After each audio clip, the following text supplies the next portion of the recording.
বৃষ্টি কমেছে, কিন্তু মানুষের দুর্ভোগ এখনো কমেনি। রাঙামাটির অন্তত ৩০টি গ্রাম এখনো প্লাবিত। টানা ভারী বর্ষণে সৃষ্ট বন্যায় প্রায় ২০,০০০ মানুষ পানিবন্দী অবস্থায় রয়েছেন।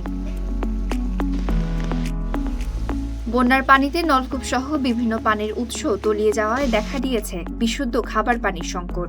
অনেক এলাকায় রান্নার চুলাও পানির নিচে, ফলে স্বাভাবিকভাবে রান্না করাও সম্ভব হচ্ছে না।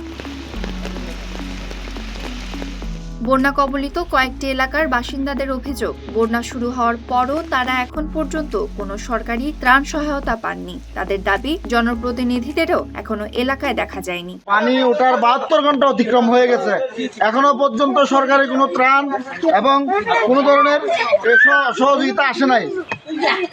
আমরা মনে হয় কোনো একটা বিচ্ছিন্ন দ্বীপে বসবাস করতেছে, এটা কোনো বাংলাদেশের অংশ নয় এরকম মনে হচ্ছে।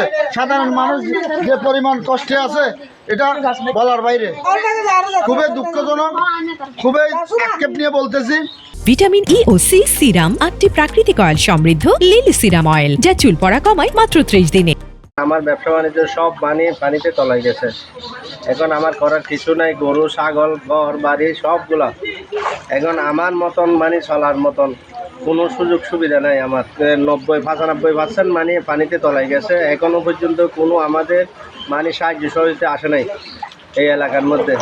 রাঙামাটির বাঘাইছড়ি উপজেলার এসব দৃশ্যই তা বলছে। পানি কিছুটা নামলেও মানুষের দুর্ভোগ এখনো কাটেনি। রিদিতা কর্মকার, ঢাকা পোস্ট।